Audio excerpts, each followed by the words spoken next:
Hi, everybody. I just thought I'd take a minute to introduce to you this week's Paddle Monster newsletter.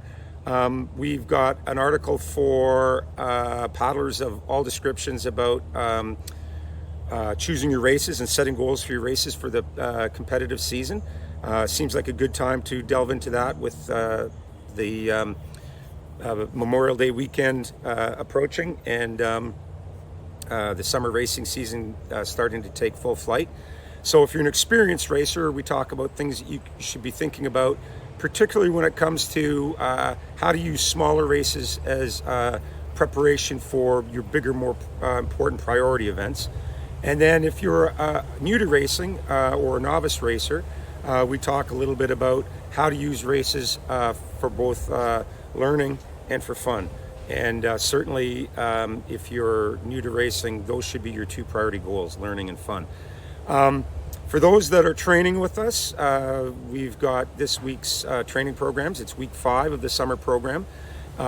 It continues to focus on development of specific aerobic base, but we're introducing a little bit more higher intensity work into this week. The load has increased incrementally from last week. It will be a hard week, and you can expect to feel tired by the end of the week, but that's exactly the way you're supposed to feel. Next week will be another recovery week, and you'll have lots of time to recover. In the last week of this focus on development of aerobic base, and after that the program will begin to intensify again, and we'll start to work on some higher level aerobic abilities and even some eventually some neuromuscular speed. So that's the training program. And then for those that are training with us, we've got some suggested reading this week, and it's on marker workouts and the value of regularly repeating certain workouts.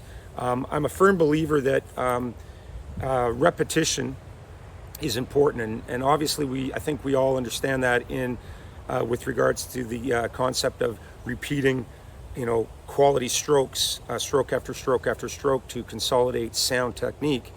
But it's also important in repeating certain types of workouts, because each time you do a workout, there's learning that occurs. And each time you do a particular training session, if you're repeating them, you've got an opportunity to do that workout, to apply the learning from the previous time you did the workout, and do it better the next time. And I think that's really important, because ultimately it's quality, the quality of the work that you do, that makes a difference, that makes you better. And so if you have an opportunity to learn from the workouts as you do them and do them better each time you do them, it stands to reason that that type of repetition is going to lead to not just being able to do the workouts better, but obviously that creates a greater training effect, and it ultimately leads to you being fitter, stronger, faster.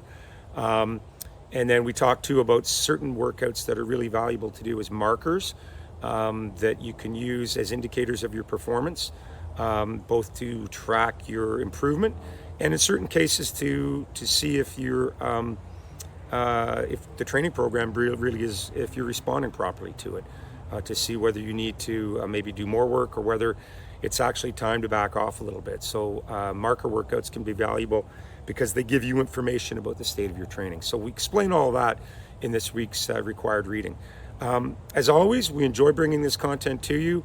We're excited to have your eyeballs reading our newsletter, and we hope that you have a great week on the water. All the best.